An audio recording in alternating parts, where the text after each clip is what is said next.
had a call with a medium, and my mom was like, "You got to write a song for your first daughter, Louie, from me to her." The Mercedes-Benz Interview Lounge. God, I've got to go How see you doing? Good to see you. You too. My gosh. You know, when you were in, I think, Des Moines, you went to one of the stores that we love called Hy-Vee. Come on in. You come on in. And you went, it's like a great store. It's a huge store there. Okay. Big chain. And your song came on the music thing in the store. And you said, "Hey, that's me." And the girl behind the counter didn't believe it was you. Yes. I do remember that. That's so funny. So how did you convince her? How did you convince her it was you, or did you not? Oh my God, it's always like funny. I remember also another version of that is I was on Dancing with the Stars, and when you go on Dancing with the Stars, you lose like 15 pounds. Right. And so then like 2 months later, I'd been eating pizza and I gained like 10, 15 pounds back. And I was in a Starbucks and the same thing happened. And the girl was like, "You're not Andy Grammer." Yeah.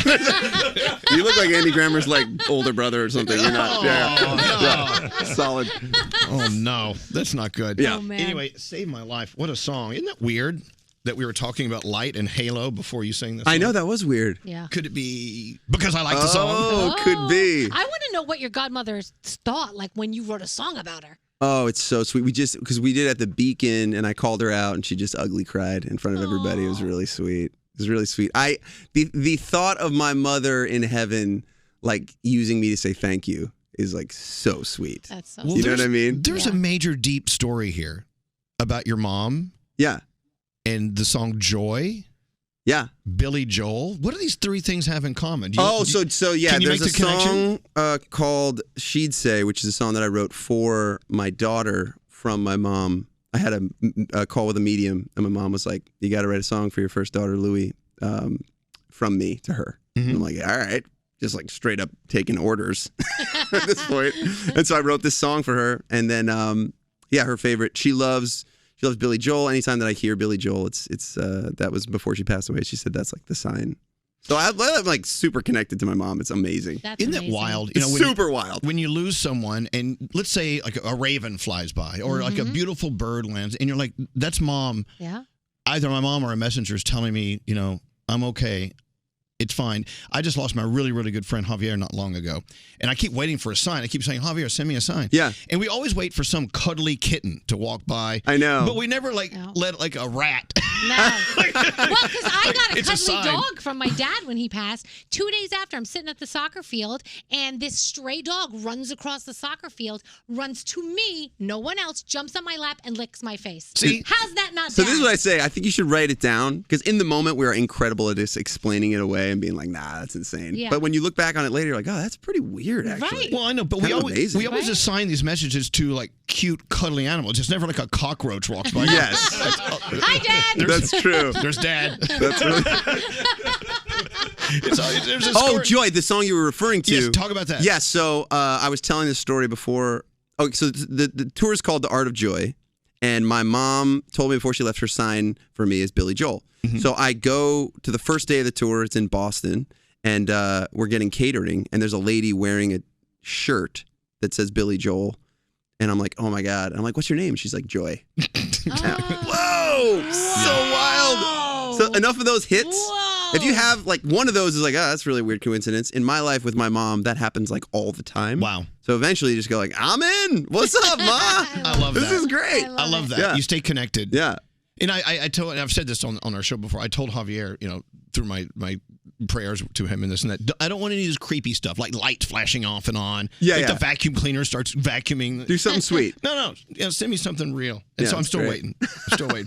Thank you to Jeremy on the guitar, by the way. Oh, Jeremy is legit. I do believe Jeremy's been here before. He looks very familiar. Yeah. He's an amazing guitar player. We have this new thing here at iHeart. If you listen to us on the iHeartRadio app, doesn't matter which station, there's a little microphone. You click it and you can talk back. Okay. I have one. We're just learning this technology, so bear with me. Do we Okay. have it? Yeah. Well, hit it. We just got married 10 days ago on the Brooklyn Bridge, and we had an Andy Grammer song as our first dance on the bridge after our ceremony. So I'm so excited. Oh, there you go. That's That from is Dana. so sweet. There you go. Talk back, only at the iHeartRadio app. Wow. Isn't that amazing that people like use your music for these important parts in their life? Yeah. I bet you hear about that all the time, though. Yeah, and you feel like you're a little bit like you're in the game with it. Like you're part of it. You are in the game with It's it. so sweet. You should charge like a fee. Yeah, exactly. we have Dana's information. Send her an invoice. So you You're like BMI running around trying to collect royalties. Yeah, come on, man. Yeah. Time is money. Music is money. Oh, my God. So Andy Grammer's here. He just gave us Save My Life, and then he did a Kid Leroy, Louis Prima mashup, which was just one of a kind. You have 2 kids now, right? Two little girls. How was Mother's Day at the house? Insanity. It was great. My wife slept till 1. I just took them out of the house. That's awesome. Nice. And how'd you feel the next day, Andy, I after was having the kids all day? destroyed. I was just telling... being a single parent kind of for a day. I was wondering, like, do I have like a chronic illness or something? No. I just hung with the kids for a full day. You thought he had COVID. Yeah, I did. It was really intense. See, you never take that for granted. You never take it for granted. You didn't have COVID. You had kids. I just had kids. Yeah, they are so great. There is no vax for that. Nope. Yeah. So, since last we spoke, or just it doesn't matter, since whenever, a year or 2 or 3 years ago, how are you in life? What is your thing? What are you doing? Is it family? Is it music? Obviously both. Yeah, it's definitely both. I think that family starts to take a bigger piece of that pie, so then you have to like really make it count more when you come out and do stuff like this. Right. But being a dad is the best. But how's life? I mean, that's a very broad stroke question. But I mean, how are you attacking life? How are you facing it every day? The COVID thing for me, I don't know if it did any of this for you guys, really took away a lot of where I was getting my worth. If you want to go in. Yeah, this is what you're asking. I want to go in. So I'm doing a lot of like deep work on that. I didn't think that was going to be my problem. But when you stopped all the shows and I didn't get attention in the way that I was used to, I was like, what? I'm not doing as good as I thought I was going to be doing. This is not cool. Got into therapy, doing a lot of like stuff, trying to figure it out. Yeah. But it also reminds you, Andy, I mean, how important that is to you. Yeah. And to have it. It's also, like piecing out like how much of this is healthy, that like this is just what my purpose on earth and I'm like supposed to do this. And then how much of this is like you've become a little bit of a douchebag. We got to clear this out a little bit. I don't think you could ever be a douchebag. No, but just like I think for a lot of people, like, oh, I'm more than what I do. And that leads you down a really cool road of self-discovery. But I think we all said that during COVID, I think a lot of people also put into perspective what the most important things were. Yeah. And we realized, like, you know what? This is more important than this. That's a gift. Yeah. You know? Yeah. And one that I didn't necessarily want, but I'm in. It's good. Yeah. I doubt there's a lot of douchebaggery going on. No, yeah. This text came in. Andy Grammer is one of do you hate it when people gush over you because you're about to gush over? Oh, my God. Go for Andy it. Grammer is one of the artists that has moved me the most. I was introduced to him by seeing his YouTube video with PS22 Choir. Staten Island, right? Yes. And I don't think I ever cried so hard in my life. Oh, my goodness. He did Don't Give Up on Me.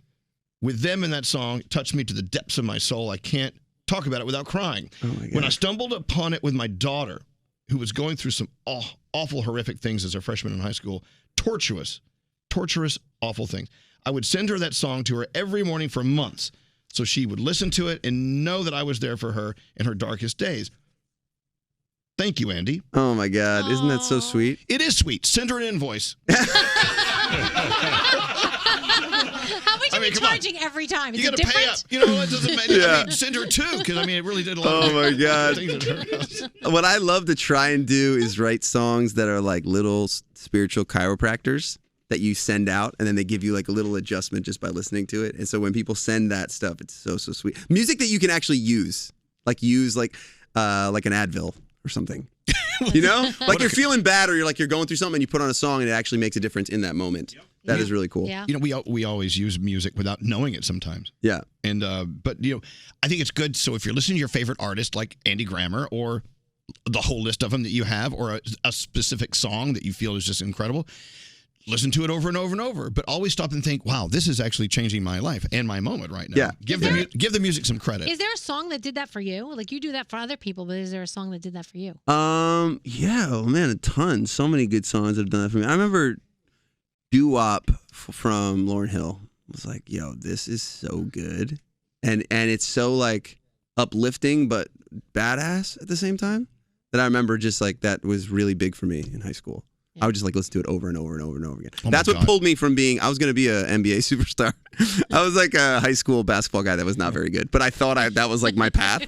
And that song was like, whoa, there's more here. This is cool. Yeah. Wow. Good for you. Yeah. And good for us for having a door that you could walk through today. Thank you. You know? I really like myself a little more. Really appreciate it. Having a door. By the way, of course, now that the vid has decided to make an exit. Yeah. You're on stage again. Yo, we are coming to Summer Stage. I'm psyched. Me and Fits and Tantrums. We're going on tour together. So now your ego is going to get pumped Yeah, back up let's again. bring it back up. Let's do it. So the Art of Joy tour, leg 2, begins at the end of this Ego's month. coming back. Welcome it back. Great. And all these incredible people that work with you are like, oh, hell. Oh, my goodness. Here he goes. Here he goes. He's going to throw some sharp objects. Yeah. So at the end of this month, you kick off leg 2 in Austin. Yep. So we're going out just my headline tour is coming up in about 2 weeks. And then we're going out on a really fun like amphitheater run with Fits and the Tantrums in August. So if you're in Austin listening to us on Lucy 93.3, boom, you're on there right now. And then you're going to roll through my favorite city, my Santa Fe. Oh, my God. Where are you playing in Santa Fe? The Lindsay? Do we know? I don't know, but I'm psyched. Yeah. It's going to be great. I was just there a few minutes ago. Were you? God, a lot of the wildfires. Oh, that's what I heard. It's awesome. Even bigger than that. It's awesome being it's too. It's huge. It's huge. It's not good. Not good. Yeah, the smoke. Wait, is are you bad. from Santa Fe? I was half time. I lived there half the year. Wow. Off and on. Awesome. I was there a minute ago. I'll be there again in a few minutes. Few minutes. And then, so we're in Santa Fe at the Lindsay. I thought that. The Lindsay's a beautiful house. Sick. And also, you know what's rolling through Santa Fe? The Antiques Roadshow. That's right.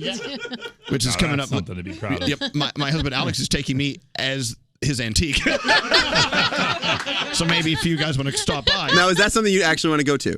I love the Antique Roadshow. I haven't been. I don't know what that is. You've seen it on. Really? It's on PBS where people bring like these old artifacts from their family and they put it in front of antique. And then they tell you how much it's worth or how much it's not worth. My favorite part is when they think it's worth a lot of money and then they tell them it's not, and I crack up laughing. It's so terrible. It's not funny. Don't laugh at that. Don't humor her. Oh my God. Anyway, but a big show. So, God, you're doing towns I've lived in, Austin and Santa Fe, and also here in New York City. It's the Wrong Party Tour with Fits and the Tantrums. Yep. And you'll be in Key West, and then here to City Park Summer Stage in Central Park, August 4th. So fun. That show is a Leo. It's yeah. It is. Totally. My daughter's Leo. What are you, Leo? Leo. August 5th, the next day. So I have a Leo daughter and an Aries daughter. Right. And they both think they're supposed to be in charge. But the Leo is very but clearly. Yes. But you know. What is your We can sign? have like a whole dance and we can talk about it, but like you know that I'm What's your sign? I'm a Sagittarius. Ooh. Yeah. Overly optimistic, almost obnoxiously so. Loves to travel. That's I love me. your optimism. By the way, what I just did is something I hate. Because I know nothing about astrology, but if someone says, I'm a Sagittarius, I automatically go, oh, God. Oh, God. Oh, jeez.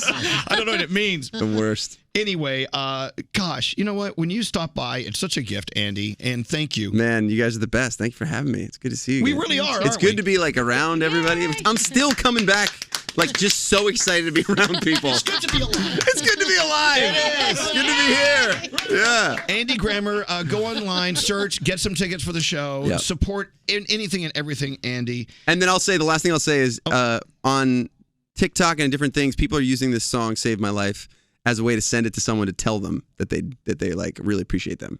So do that. That's awesome. Oh, that's such a sweet thing to like tag someone or send this song to them and create a space where you can like let somebody know how much they've affected you. Saved my life. Go listen to it again and again. Put it on repeat on TikTok. Do it. Andy Grammer, great having you here. Thank you. We love Thanks for Andy having me. Grammer. The Mercedes-Benz Interview Lounge.